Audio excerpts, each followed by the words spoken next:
أنه كل الأنبياء جاءوا بمعجزات ولكنها حسية، إلا أن النبي الكريم هو لكل الشعوب والأمم ولنهاية الدوران، وهو خاتم الأنبياء وخاتم الرسل، لذلك معجزته ليست حسية، مستمرة مع كتابه.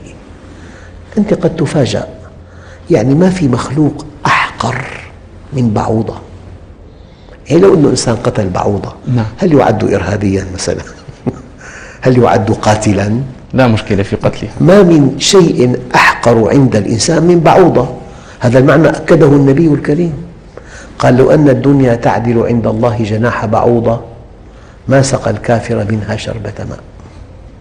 الشيء الذي لا يصدق أن هذه البعوضة ورد ذكرها في القرآن الكريم. إن الله لا يستحيي أن يضرب مثلا ما بعوضة فما فوقها.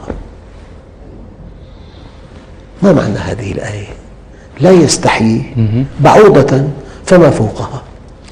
أستاذ جميل، بعد اختراع المجهر الإلكتروني الذي يكبر الشيء 400 مرة، 4000 مرة، 400,000 مرة، وضعت البعوضة تحت هذا المجهر. الشيء الصاعق أنه اكتشف أن في رأسها 100 عين، وفي فمها 48 سنا، وفي صدرها 3 قلوب، قلب مركزي وقلب لكل جناح، وفي كل قلب أذينان وبطينان ودسامان. أين يتسع كل ذلك؟ وأنا عرضت صورها في الفضائية السورية سابقا، الصور، وأن هذا الصدر فيه قلوب 3، وفي كل قلب أذينان وبطينان ودسامان، وأنها تملك أجهزة لا تملكها الطائرات. تملك جهاز استقبال حراري، أي أنها ترى الأشياء لا بأشكالها ولا بألوانها ولا بأحجامها، ولكن ترى الأشياء بحرارتها فقط. وحساسية هذا الجهاز 1/1000 من الدرجة المئوية.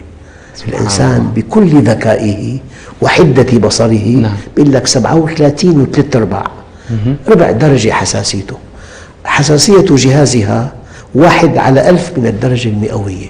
يعني الغرفة باردة، الطفل نائم، 37 حرارته، لا ترى إلا الطفل.